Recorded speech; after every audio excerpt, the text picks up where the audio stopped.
Hello नमस्ते सर्व ताई दादांना श्री स्वामी समर्थ. तर मी रुपाली आणि आजच्या ब्लॉगमध्ये तुमचं स्वागत करते. तर आता स्वामींच्या दर्शनापासून आपण सुरुवात करायची आहे सकाळची, का तर दिवसभरासाठी आपल्याला ऊर्जा मिळते. तर मला स्वामींचे दर्शन केल्यानंतर खूप छान असं वाटतं. तर तुम्हीही नक्की करत जा, ज्यासाठीही आपल्याला ऊर्जा मिळते. तर मी पहिल्यांदा सर्वात पहिलं स्वामींचे दर्शन घेते आणि मग त्यानंतर मी चहा वगैरे आता करावं म्हणलं, का तर चहा पिल्याशिवाय सुद्धा सकाळ झाल्यासारखी वाटत नाही. का तर चहा म्हणजे आपली सकाळ असल्यासारखं वाटतं आपल्याला. थोडंसं चहा घेतलं तरी त्याला छान वाटतं. तर त्यासाठी मी आता चहा वगैरे ठेवावं म्हणलं पहिल्यांदा. चहा ठेवून त्यानंतर बाकीची जी कामं आहे ती सुरुवात करायची. आणि आज मी तुमच्याशी एक आठवड्याभराची किंवा तुम्ही महिन्याभरासाठी करून ठेवलं तर सगळ्यात चांगलं. म्हणजे मी तर महिन्यासाठीच करून ठेवते. असं मी तुम्हाला मसाला करून दाखवणार आहे. आणि खरंच खूप छान आणि सोप्या पद्धतीने होणारा मसाला आहे. आणि तुम्ही सकाळच्या जे टायमिंगला हा मसाला खरंच म्हणजे रोज वाटण वगैरे करत बसण्यापेक्षा हा मसाला करून जर तुम्ही ठेवला तर तुम्हाला सकाळची धावपळ होणार नाही. आणि मुलांचा डबा परत मिस्टरांचा डबा एकदम सोप्या पद्धतीने तुम्ही करू शकताल. असा मी मसाला तुमच्याबरोबर शेअर करणार आहे. तर तुम्ही एकदा नक्की करून बघा आणि कसा वाटला मसाला तोही नक्की सांगा मला. आणि कमेंट करायला विसरत जाऊ नका. तुम्ही कमेंट केली तर मलाही छान वाटतं. का तर तुम्ही कमेंट केल्यानंतर अजून चांगले व्हिडिओ तुमच्यापर्यंत घेऊन यायचं असा प्रयत्न करत जाईल. का तर मला खूप तुमच्याशी बऱ्याचशा गोष्टी शेअर करायच्या आहेत. आणि तेही माझ्यासारख्या मैत्रिणी असतील जशी शिलाई काम करणाऱ्या किंवा बाहेर कामाला जाणाऱ्या आणि गृहिणींसाठी खूप उपयुक्त असा मी मसाला दाखवणार आहे. तर तुम्ही नक्की असा प्रयत्न करण्याचा आणि कसा वाटला तोही मला कमेंटमध्ये सांगा. तर चला आता मी स्वयंपाकाची तयारी झाली होती. का तर परीला मेथीची भाजी आणि चपाती करून द्यायची होती आणि तिच्या 10:30चा क्लास होता. त्यामुळे लवकरात लवकर डबा आणि मला आज राहुली कॉलेजला गेला होता आणि परीही लवकर शाळेत जाणार होती. त्यामुळे कंपनीत डबा मलाच द्यायचा होता. त्यासाठी स्वयंपाक वगैरे लवकर आवरला आणि परीचाही डबा दिला. तिला तिची मैत्रिणी येणार होती त्यासाठी मी ती त्या मैत्रिणीसोबत जाणार होती. त्यामुळे ते एक टेन्शन कमी झालं माझं. आणि मग त्यानंतर स्वयंपाक आवरून मी गॅस ओटा लगेच पुसून वगैरे घेतला. आणि का तर स्वच्छ केल्यानंतर दिवसभर मग आपल्याला तिकडं जाता येत नाही. का तर मला शिलाईचं काम असतं आणि मग किचन वाट्याकडे लक्ष देता येते. त्यासाठी किचन वाटा लगेचच त्याच म्हणजे कामाबरोबर करून घेतलं तर ते एक काम होऊन जातं. आणि आपल्या स्वतःला सवय लावून घ्यायची. जी कामं आहेत ती पटपट करून घ्यायची आणि जे आपलं काम असतं नेहमीचं करण्याचं तर ते करून घ्यायचं असतं. तर मी आता किचन वाटा पूर्ण असा घासून वगैरे स्वच्छ करून घेतला. कारण 2 ते 3 दिवसाच्या गॅपने जर स्वच्छ करत राहिलं तर जास्त किचन वाटाही आणि स्टाईल वगैरे खराब होत नाहीत. तर त्याच्यामुळे 2 ते 3 दिवसातून मी साबणाने पूर्ण असा घासून स्वच्छ करून घेत असते. तर त्यानंतर गॅस वाटे स्वच्छही झाल्यानंतर मग बाकीची कामं होती. कपडे वगैरे होती जी माझं डेली रुटीन असतं मी तुमच्याबरोबर शेअर करत असते. आणि आता किचन वाटा स्वच्छ निथळसतोपर्यंत जी स्वयंपाकाची भांडी वगैरे राहिली होती ती पण भांडी आता म्हणलं घासून घ्याव्यात. का तर मग एकदा कंटाळा आला घासायचा की मग ते 4-4:30 वाजतात आणि मग जास्तच भांडी वगैरे पण होतात. तर त्यासाठी मी लगेच गव्हाचं पीठ वगैरे संपलं होतं. तर त्या टायमिंगला लगेच मी डबेतलं पीठ संपलं ते डबे लगेच मी घासून स्वच्छ करते. आणि मग आपलं पुढचं दळण वगैरे आणि आज दिवसभरात दळण वगैरेही करायचं होतं. आणि ब्लाऊज तुमच्याबरोबर मी शेअर करणार होते. म्हणजे शिवाय सुरुवात केली होती. ब्लाऊजही मला द्यायचं होतं. का तर ब्लाऊज त्यांना सांगितलं होतं 6:30 वाजेपर्यंतचा टायमिंग दिला होता. तर आणि त्याच्या स्वयंपाक वगैरे आणि कपडे झाल्यानंतर मी ह्यांना डबा देण्यासाठी निघाले होते. आणि आज दिवसभरात किती काम कराल तेवढं कमीच पडलं होतं.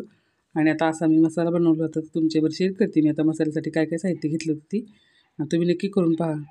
तर चणा डाळ असते ना जी भाजकी डाळ, ती डाळ आहे, जिरे आहे, लवंग, काळी मिरी, दालचिनी आणि गरम मसाल्यातली जी साहित्य असतं थोडं ते आणि विलायची, दोन्ही विलायची घ्यायची आपल्याला. हिरवी विलायची आणि मोठी विलायची घ्यायची. आणि त्यानंतर खोबरं घ्यायचे, धनं, शेंगदाणे आणि पांढरं तीळ आणि 20 ते 25 पाकळ्या लसणाच्या घ्यायच्या आहेत. तर इतकं साहित्य घेतल्यानंतर हे पूर्ण आपल्याला गोल्डन ब्राऊन होईपर्यंत भाजून घ्यायचे. आणि जास्त करपवायचं नाही, नाहीतर मग मसाल्यातला मेन त्याचा वास असतो तो कमी होतो. त्यासाठी एकदम गोल्डन ब्राऊन बारीक छोट्याशा गॅसवरती आपण भाजून घ्यायचे. तर पहिल्यांदा गरम मसाला भाजून घ्यायचा आहे आणि सर्वात पहिल्यांदा छोट्या भांड्यामध्ये तो वाटून घ्यायचा आहे. का तर गरम मसाल्याला वाटायला वेळ लागतो. म्हणजे पूर्ण सगळं मिक्स नाही करायचं आहे आपल्याला.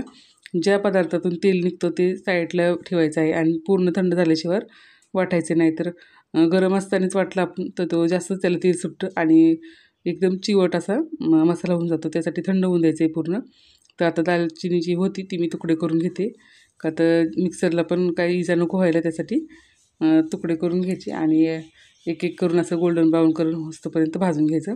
तर गरम मसाला भाजून मी साईडला ठेवला होता थंड होण्यासाठी आणि त्यानंतर लगेच धने वगैरे एक एक एक एक आणि जे कोरडे आहे ते फक्त पहिल्यांदा गरम मसाला भाजून घ्यायचा आणि त्यातच धने वगैरे करून घ्यायचे आणि लास्टला मग खोबरं आणि ते शेवटला वाटून मग त्यात सगळं एक एक एक वाटून एकाच भांड्यामध्ये हे करून ठेवायचं आणि खोबऱ्यामध्ये अगदी थोडंसं तेल टाकायचं, एखादं पळी तेल टाकलं छोटं तर बस होतं आणि तेवढंच तेलामध्ये आपल्याला भाजून घ्यायचं आहे आणि भाजत आल्यानंतरच लसूण घालून घ्यायचं आहे. त्यातच का तर लसूण जास्त पण भाजायचं नाही आपल्याला, अगदी लास्टच्या टायमिंगला टाकला तरी ते खोबऱ्यामुळे तो भाजून निघतो चांगला. तर आपण चांगलं असं गोल्डन ब्राऊन होस्तोपर्यंत भाजून घ्यायचं आहे आणि खोबरं थंड होऊन द्यायचं पूर्ण आणि त्यानंतरच आपण आणि एक एक वस्तू आपण सेपरेट भाजून एकाच एकाच ताटामध्ये जरी साईडला ठेवायचं आणि थंड झाल्यानंतर ज्याला तेल सुटतं ते लास्टलाच वाटायचं हे लक्षात असू द्या. आता शेंगदाणे खोबरं ते सगळं लास्टला भाजून घ्यायचे आणि शेवट ठेवायचे आणि पूर्ण थंड झाल्याशिवाय एकत्र वाटून घ्यायचं नाही सगळं, का तर मिक्सरमध्ये जाडसर होतं त्यासाठी आपल्याला फाईन पावडर करून घ्यायची. आणि हा जर मसाला तुम्ही केला तर तुम्हाला रोजचं सकाळचं वाटण वगैरे वाटण्याचं टेन्शन राहणार नाही आणि तुमच्या आवडीनुसार तुम्ही लसूण जास्तही घालू शकता. तर माझ्याकडे लसूण संपला होता, जास्त नव्हतं त्यामुळे मी कमी घातलेलं आहे. पण तुमच्याकडे लसूण असेल तर तुम्ही लसूण घालू शकता. फक्त आपल्याला आलं वगैरे घालायचं नाही, नाहीतर मसाला लवकर खराब होऊ शकतो. तर हा मसाला असा आहे की तुम्ही फ्रीजच्या बाहेरही ठेवू शकता आणि फ्रीजमध्येही ठेवू शकता. तर खराब नाही होणार आहे आणि महिनाभर टिकणार असा मसाला आहे. तुम्ही नक्की सगळ्यांनी एकदा करून पहा आणि ज्या माझ्या ताई असतील त्यांनी मला एकदा कमेंट नक्की करायची मसाला तुम्हाला आवडला असेल तर. आणि मी असंच करत असते, म्हणजे प्रत्येक महिन्याला एकदा करून ठेवायचं. अजून बऱ्याचशा गोष्टी तुमच्याबरोबर शेअर करायच्या आहेत, पण तुमच्या कमेंट्स लाईक आल्यानंतर मलाही छान असे अजून तुमच्याशी खूप साऱ्या गोष्टी शेअर करायच्या आहेत. आणि मी जी किचनमध्ये वापरते आणि मला जी सोपं पडेल कामामध्ये, का तर मी शिलाई काम करते. अजून माझ्या ताई अशा बऱ्याचशा बाहेरसुद्धा कामाला जात असतील तर त्यांच्यासाठी असे किचन टिप्स खूप आहेत, मी तुमच्यासाठी खरंच घेऊन येणार आहे. तर आणि तुमच्यावर शेअर करणार आहे बऱ्याचशा अशा गोष्टी. तर आता मी बघा वाटून घेत आहे पहिलं सगळं, ते पहिलं धनं वगैरे सगळं वाटून झालेले आणि लास्टला शेंगदाणे आणि खोबरं वाटायचं आहे आपल्याला आणि ते पूर्ण एकत्र करायचे ना. एकत्र करून झाल्यानंतर परत एकदा आपल्याला लास्टला मसाला घालायचा आहे त्यात आणि मसाला, हळद, कलर छान दिसतो त्याचा, त्यासाठी मी आता इतका मसाला घालणार आहे. आणि तुमच्या आवडीप्रमाणे तुम्ही जास्तही घालू शकता, पण आपण भाजीत नंतर जास्त वाढवल्यानंतर तरी चालू शकतो, जास्त किंवा कमी घालू शकतो तुम्ही.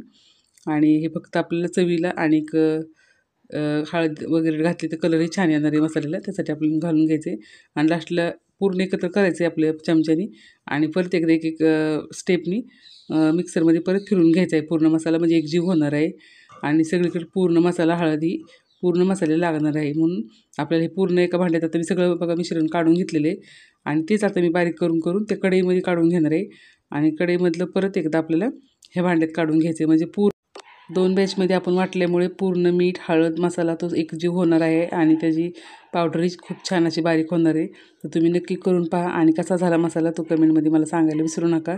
आणि ह्या मसाल्याचा घरभर असा सुगंध सुटला होता, का तर मुलगा कॉलेजहून आल्या म्हणला मम्मी तू काय बनवती, खूप छान असा वास येत आहे. तर त्यानंतर मलाही खूप छान वाटलं की ते आपण मसाला केलेला त्यालाही आवडला. त्यानंतर मी आता ब्लाऊज शिवण्यासाठी बसले होते.